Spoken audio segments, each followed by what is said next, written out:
Hello and welcome to our channel. If you are a returning viewer, welcome back. And if you're new here, please give us a like and show us support by subscribing to our channel. Thank you so much. Now, without further ado, let's get into the video. Have you wondered why it is some people whatever they touch turns into gold? It seems as if they have the Midas touch. Or why do some people, whenever they set goals, always seem to be able to achieve them? What is the difference between them and you? And what are their secrets?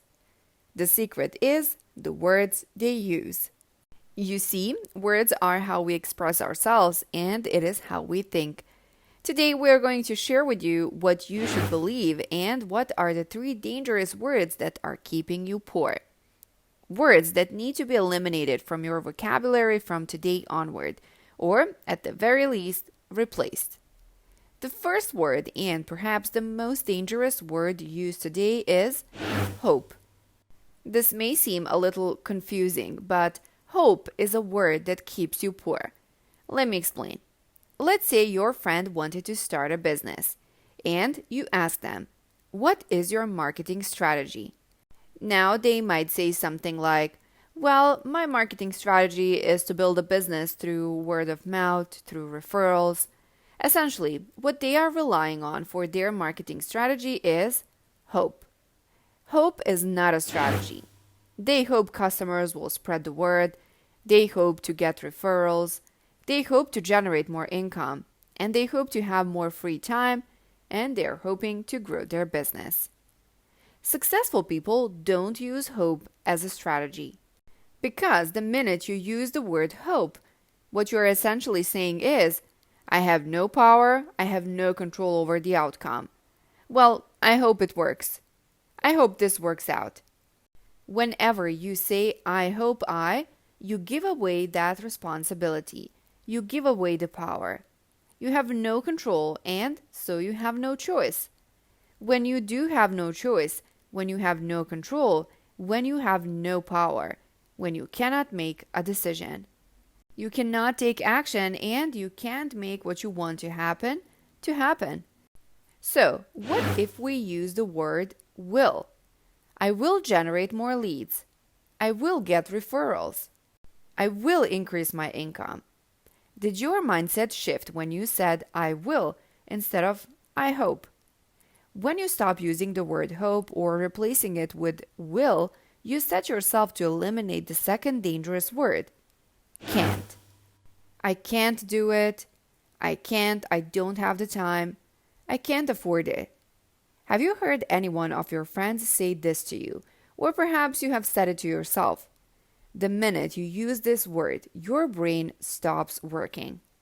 It stops looking for solutions, for other possible ways to solve problems. So let me give you an example. What if I ask you to completely renovate and remodel an entire house? What would you say? If I have no prior knowledge in construction, your immediate answer would be, "I can't because," or "I can't do it." Well, okay then. Then that's it. Nothing more to be said, right? Can't robs you of your own potential, and it robs you of possibility. When people say, "I can't," what they are really saying and what they really mean is one of these 2 things. I don't want to, or I don't know how to. So when I ask you the question, can you completely renovate and remodel an entire house? Which one of these did you really mean?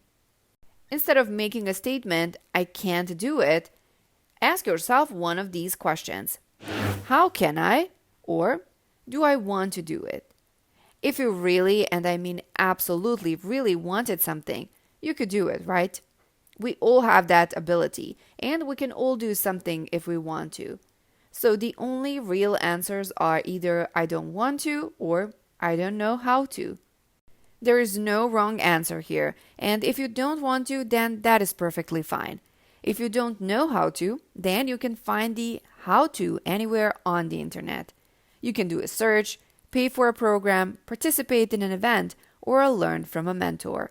You have the ability, so replace that word can't and ask yourself, how can I or do I want to do it? Decide and commit. If you have decided that you can do it and have committed to go out and acquire the knowledge of the how-to, next comes the last dangerous word to eliminate. Try. Think about it. Do you use this word a lot? Do your friends and family use this word a lot? I will try to. I will try to do that, or, well, I tried. When you use the word try, you are setting yourself up for failure. You are giving yourself a way out just in case something doesn't work out. Well, I tried. I tried my best. There is this one simple exercise that I want you to do that will change your way of thinking of this word. It's a very simple exercise and it can only take 10 seconds to do it. So can you do it? If you're sitting down now or watching this video, I want you to stand up. Now, watch this part carefully. I want you to try and take a step forward. No, I didn't ask you to walk forward. I asked you to try and take a step forward. Again, I didn't ask you to move a step. I said try. Do you understand? That's the state of trying does not exist. It's a state that we created, but isn't real. Either you take a step forward or you don't take a step forward. There is no try. Try actually means nothing. It's why this quote is so powerful. You do or you don't. There is no try. Master Yoda, Star Wars: A New Hope. You see, the distance between you and everything you want are your words. Words that you say to yourself and to others.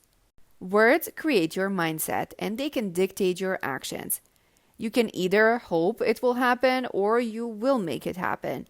You can either accept you can't or learn how you can. You can either try or you can do.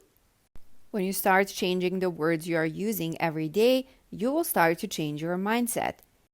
Things you can also do is change your environment.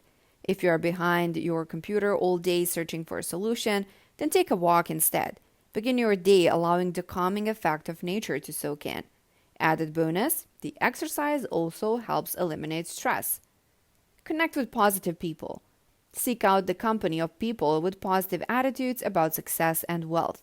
Observe their language, including body language. Mimic the tone and body language and notice how much better it feels.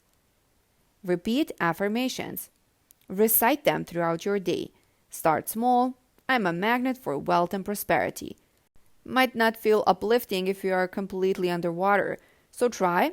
I choose to pay my bills with ease and gratitude. And gratitude to stronger statements as your energy moves in a positive direction. Start saving money. Even if you are struggling, put away what you can. Make empowering choices with money instead of creating more debt by buying momentary relief. Even small amounts build up over time. That was today's video. Thank you so much for watching and I hope you enjoyed it and that you learned something interesting. Comment down below what you liked the most about this video and suggest any topics that you would like to hear about in future videos. To show us support, please give us a like and subscribe to our channel, and I will see you in the next video.